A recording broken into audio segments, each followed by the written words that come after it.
너까지 것 주제에 발췌되지 않은 부분이 보통 수능이 많이 나오잖아요. 아주 위험합니다, 여러분. 절대 하시면 안 돼요. 문학 같은 경우에는 같은 시간이 있다면 먼저 공부하시는 게 평가원과 대화를 시도했어요.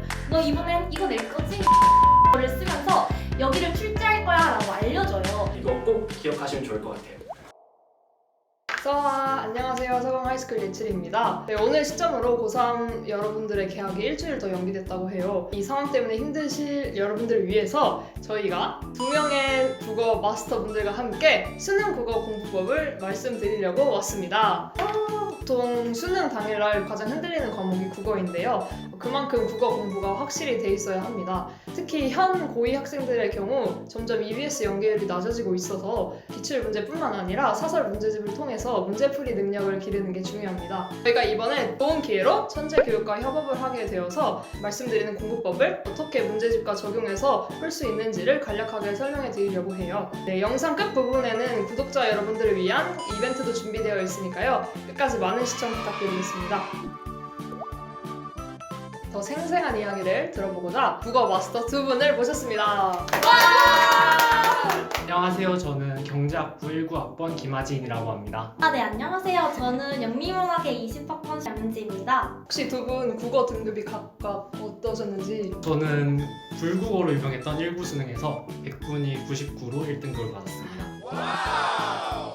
저는 불국어로 유명했던 19 수능에서 4등급을 받아가지고 재수를 선택했고 20학년도 수능에서는 국어 1등급을 받게 되었습니다. 네, 그럼 더 자세한 등급별 공부법을 고단백 문제집과 함께 살펴보도록 하겠습니다.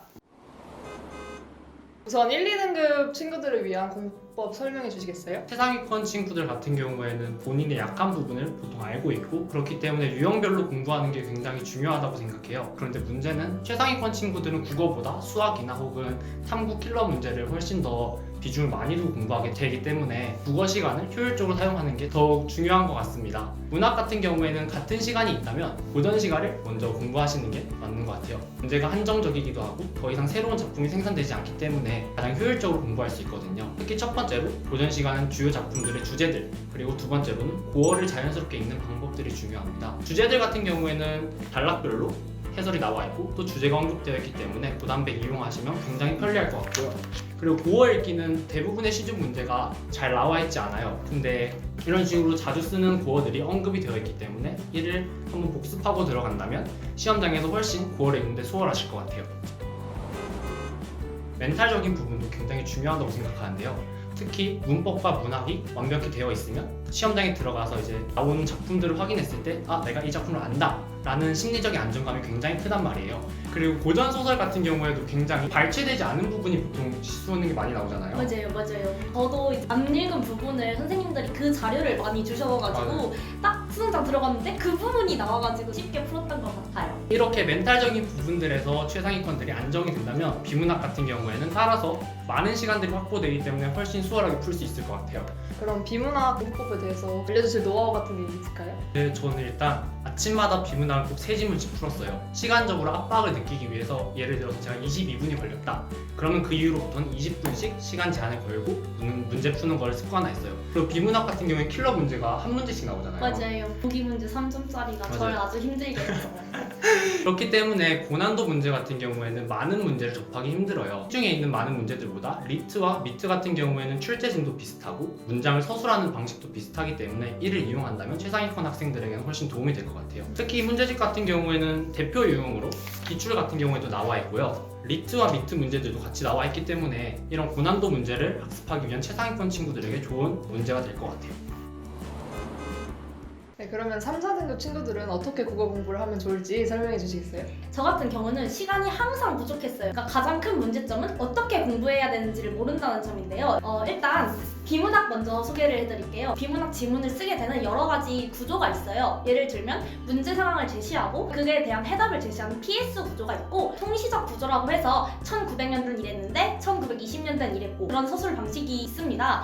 이제 이 고단백 책에 나와 있는 것을 예를 들자면 BIS 비율 교재라는 거는 어떻게 통시적으로 바뀌게 되었는지 원인 결과를 서술했는데요. 이게 지금 핵심이잖아요. 그럼 이제 문제 같은 경우가 다 바뀐 이유는 무엇인가, 결과는 무엇인가, 거기에서 문제가 출제가 돼요. 그런 구조들을 많이 연습해가지고 글을 읽는 방법부터 저는 처음에 시작을 했어요. 문학도 못했을 거 아니에요. 사실 4등급 같은 경우는 고루 다 틀려요. 저는 그냥 감을 믿었어요. 이게 뭔지 아시죠? 약간 이거다! 약간 이런 느낌을 느낌으로 자주 찍는 거. 믿었는데 그게 아주 위험합니다, 여러분. 절대 하시면 안 돼요. 그 문학 또한 비문학처럼 자주 내는 부분이 있어요. 고전소설 같은 경우는 이제 예를 들면 천상계에서 내려왔다가 이제 올라갔다가 이런 게 많아요. 그러면 이제 평가원들이 어디를 중요시 여기냐면 그 내려오는 순간에 표지를 줄 거 아니에요. 예를 들면 뚝 떨어졌다, 아니면 뭐 잠에서 깼다, 이런 거를 쓰면서 여기를 출제할 거야 라고 알려줘요. 공간적 배경을 드러나는 표지를 줘요.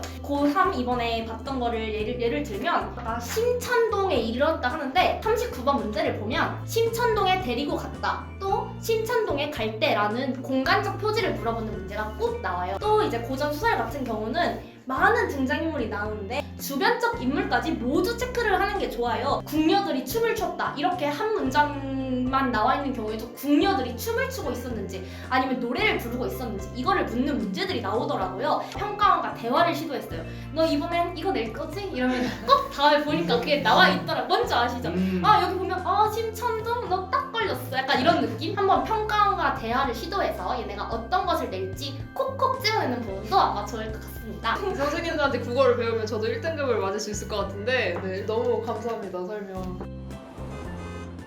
4등급 이하 학생들은 어떻게 국어 공부를 하면 더 점수를 높일 수 있는지 조언 부탁드립니다. 4등급 이하인 친구들도 3, 4등급 친구들과 비슷할 것 같아요. 문제점이 뭐냐라는 걸 아직 잘 모르는 친구들도 있을 거고, 혹은 절대적인 공부량이 되게 부족한 친구들도 많을 거예요. 그런 부분들을 먼저 고민해보고 계획표를 짰을 때 내가 너무 수학만 많이 하지 않았는지, 이런 부분들에 대해서 체크를 하신다면 지금부터라도 1등급이 될 수 있기 때문에 열심히 노력하시면 될 것 같아요. 모두 파이팅입니다. 파이팅! 네, 지금 이 악조건 속에서도 지금 수능이 200일 정도 남았는데 혹시 두 마스터님들은 200일 남은 시점에 어떻게 공부하고 있었는지? 이제 내신 공부도 하고 있을 거고, 곧 있으면 이제 수시를 준비하는 친구들은 자기소개서도 쓰기 시작할 거예요. 이리저리 휩쓸리기가 쉬운데 그때마다 공부 계획을 철저히 세워서 공부를 하신다면 휩쓸리지 않고 공부하는데 더 집중하실 수 있을 것 같아요. 일단 저는 먼저 200일에는 저같이 살면 안 된다에 대해서 말해보고 싶은데요. 재수를 했잖아요. 이제 5월쯤 되면 날씨도 따뜻해지고 하니까 막 약간 쪽지도 너무 아시죠? 월요일에 들어가 보면 갑자기 초콜릿이 막 이렇게 이런 식으로 이제 그 친목도 하고, 저는 이제 그리고 심지어 200일 주를 좀 마셨던 재수생으로서 절대 하면 안 됩니다. 육모도 얼마 안 남았잖아요. 일단 당장 닥칠 6월 모의고사에 대해서도 한번 고심해 보는 게 더 좋을 것 같습니다. 수험생 여러분들 힘내시고 입시 꼭 대박 나시길 바라겠습니다. 이제 200일이라는 시간이 남았는데요. 부족한 부분을 충분히 보완할 수 있는 시간이라고 생각합니다. 수능에선 꼭 저처럼 대박 나길 바라줄게요. 네, 저희 두 국어 마스터 분들과 함께한 이번 영상이 국어 공부에 큰 도움이 되셨으면 좋겠습니다. 저희가 아까 앞서 오프닝 때 말씀드렸던 구독자 여러분들을 위한 이벤트를 설명해 드리려고 하는데요. 저희가 지금 들고 있는 이 문제집들을 저희가 드릴 거예요. 그래서 이 영상 댓글에 참여합니다. 그리고 이 문제집을 받고 싶은 이유 5월 30일까지 적어주시면 추첨을 통해서 고단백 문제집을 보내드리도록 하겠습니다. 이벤트에 많이 참여하시고 이 고단백과 함께 수능 1등급 길로 향하시길 바라겠습니다. 감사합니다. 감사합니다. 이번 영상이 도움이 되셨다면 구독과 좋아요. 알람 설정까지. 써봐.